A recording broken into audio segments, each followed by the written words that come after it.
શ્રી દુર્ગા સપ્તશતી ભાવાર્થ. શ્રી ચંડી પાઠનો 3જો અધ્યાય. સેનાપતિઓ અને મહિષાસુરનો વધ. ધ્યાન મંત્ર.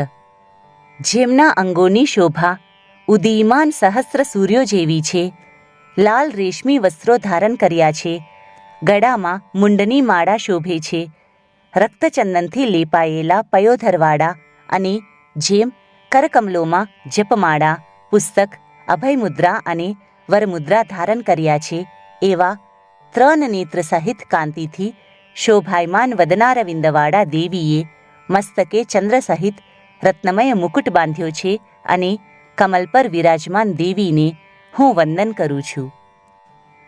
ઋષિ બોલ્યા, પોતાના સૈન્યનો આ પ્રમાણે નાશ થતો જોઈ એ મહાન અસુર સેનાની ચિક્ષુર કોપાયમાન થઈને શ્રી અંબિકા સાથે યુદ્ધ કરવા માટે દોડ્યો. જેમ ઘનઘોર વાદળાઓ મેરુ પર્વતના શિખરો ઉપર જળવર્ષા કરતા હોય તેમ તે ચિક્ષુરે દેવી પર બાણવર્ષા ચલાવી. ત્યારે દેવીએ બાણ છોડી રમત રમતમાં તેની બાણવર્ષા કાપી નાખી. તેના ઘોડા અને ઘોડસવારોને પણ હણી નાખ્યા. વળી દેવીએ ઝપટથી તેનું ધનુષ્ય કાપી નાખ્યું. અત્યંત ઊંચે ઉડતો ધ્વજ પણ ઉડાવી દીધો. આમ તેનું ધનુષ્ય કપાઈ જતાં દેવીએ તીવ્ર બાણો છોડી અસુરના બધા ગાત્રો વીંધી નાખ્યા. તૂટેલા ધનુષ્યવાળો, રથવિહીન, હણાયેલા ઘોડા અને માર્યા ગયેલા સારથીવાળો એ અસુર ત્યારે ઢાલ તલવાર લઈને દેવીની સામે ધસી ગયો. અતિ વેગવાન તે અસુરે પોતાના ખડગની તીક્ષ્ણ ધાર વડે સિંહના માથામાં પ્રહાર કર્યો અને દેવીની જમણી ભુજા પર પણ પ્રહાર કર્યો. હે રાજન, દેવીની ભુજા પાસે પહોંચતા જ એ તલવાર તૂટી ગઈ. એટલે ગુસ્સાથી લાલ આંખ કરીને તે દૈત્યે હાથમાં ત્રિશૂલ ઉપાડ્યું. જેમ સૂર્યબિંબ તેજથી જાજ્વલ્યમાન હોય તેવું તે ત્રિશૂલ તે મહાઅસુરે દેવી ભદ્રકાલી તરફ આકાશમાંથી ફેંક્યું. તે શૂલને પડતું જોઈને દેવીએ પોતાનું ફૂલ છોડ્યું અને તેથી મહાઅસુરના શૂલના સેંકડો ટુકડા થઈ ગયા અને અસુરના પણ એ જ હાલ થયા. આમ મહિષનો મહાવીર્યવાન સેનાપતિ ચિક્ષુર હણાયો. એટલે દેવોનું દમન કરનારો ચામર હાથી ઉપર સવાર થઈને ત્યાં આવ્યો. તેને પણ દેવી અંબિકા પર શક્તિનો પ્રહાર કર્યો. પરંતુ દેવીએ માત્ર એક હુંકાર કરતાં જ એ શક્તિમાન નિર્વીર્ય થઈને જમીન પર પટકાઈ પડ્યો.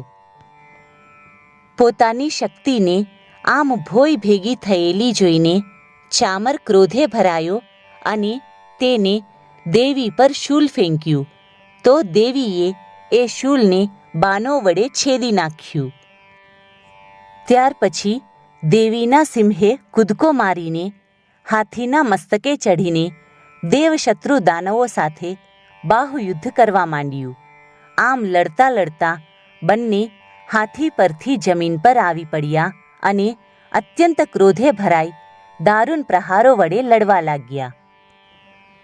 ત્યાર પછી વેગપૂર્વક સિંહ આકાશમાં ઉછળ્યો અને કૂદીને પંજાના પ્રહાર વડે ચામરના ધડ પરથી તેનું મસ્તક અલગ કરી દીધું.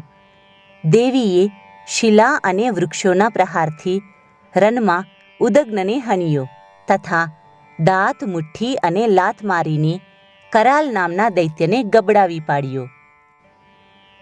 ક્રોધે ભરાયેલા દેવીએ ગદાના પ્રહારથી ઉદ્ધતનો ચૂરો કર્યો. ભિંદીપાલ વડે બાષ્કલને અને બાણોથી તામ્ર અને અંધકને હણી નાખ્યા.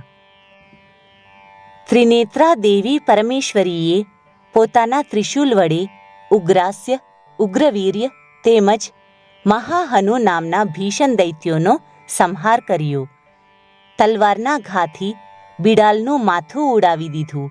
તે જ રીતે દેવીએ બાણો મારીને દુર્ધર અને દુર્મુખ બંનેને યમદ્વારે પહોંચાડી દીધા.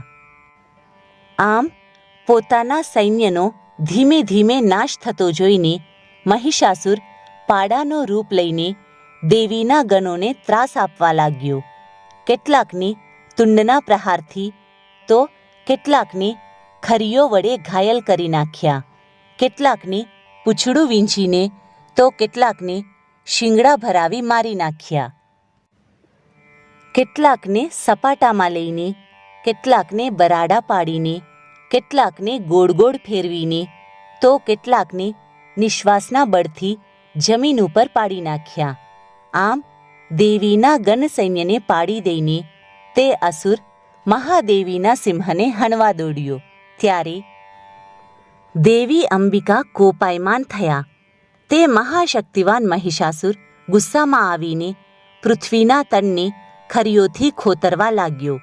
શિંગડા વડે પર્વતો ઊંચે ઉછાળી જોર જોરથી ગરજવા લાગ્યો. તેના વેગભર્યા ભ્રમણથી પૃથ્વી ખડબડી, તેમાં તિરાડો પડવા માંડી.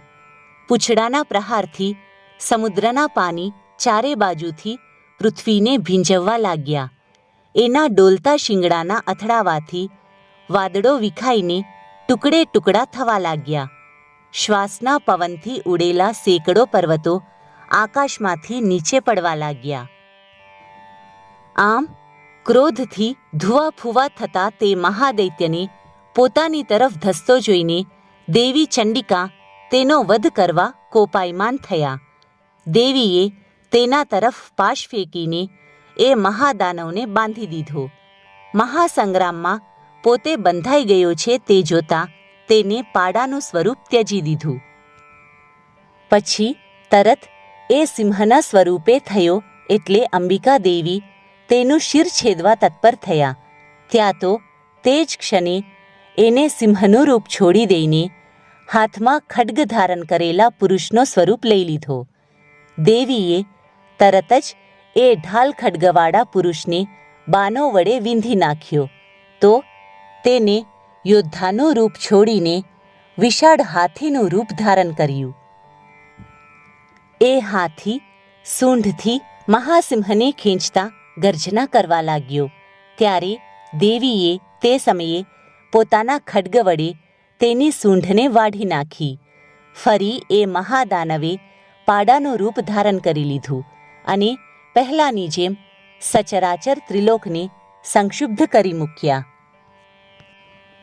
તેથી જગન્માતા ક્રોધે ભરાયા અને વારંવાર ઉત્તમ પ્રકારના મધુનું પાન કરવા લાગ્યા.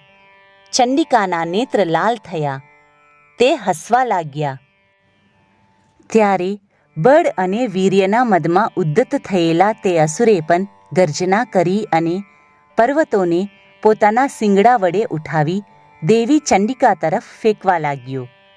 દેવીએ અસુરે ફેંકેલા પર્વતોને પોતાના બાણ વડે ચૂરે ચૂરા કરવા લાગ્યા અને મદ્યપાનથી લાલ થયેલા પોતાના મુખથી એ મદોન્મત્ત દૈત્યને આમ કહેવા લાગ્યા. દેવી બોલ્યા, હે મૂઢ, ક્ષણવાર ગર્જના કરી લે, ગરજી લે. હું મધુપાન કરી લઉં એટલે તને હણી નાખીશ. ત્યારે અહીં દેવતાઓ ગર્જના કરશે. ઋષિ બોલ્યા. આમ કહી દેવી ઉઠીને કૂદ્યા અને મહાદાનવ પર સવાર થઈ ગયા. એના ગળાને પગ વડે દબાવી ભીસી તેના ગળા પર ત્રિશૂલનો ઘા કર્યો. ત્યારે દેવીના પગ નીચે દબાયેલો હોવા છતાં તે દૈત્ય પોતાના મુખમાંથી બીજા સ્વરૂપે બહાર આવવાનો પ્રયાસ કરવા લાગ્યો. આ વખતે તે જેવો અડધો બહાર આવ્યો કે દેવીએ પોતાના પ્રભાવથી તેને ત્યાં જ અટકાવી દીધો. આ રીતે અડધો બહાર આવેલો છતાં તે મહાઅસુર યુદ્ધ કરવા લાગ્યો. ત્યારે તે દેવીએ પોતાની મહાન તલવાર વડે તેનું મસ્તક છેદીને તેને પાડી નાખ્યો. ત્યારે દૈત્યોનું સૈન્ય હાહાકાર કરતું કરતું નાશ પામ્યું અને સર્વદેવોનો સમૂહ વિજયથી અતિહર્ષમાં આવી ગયો.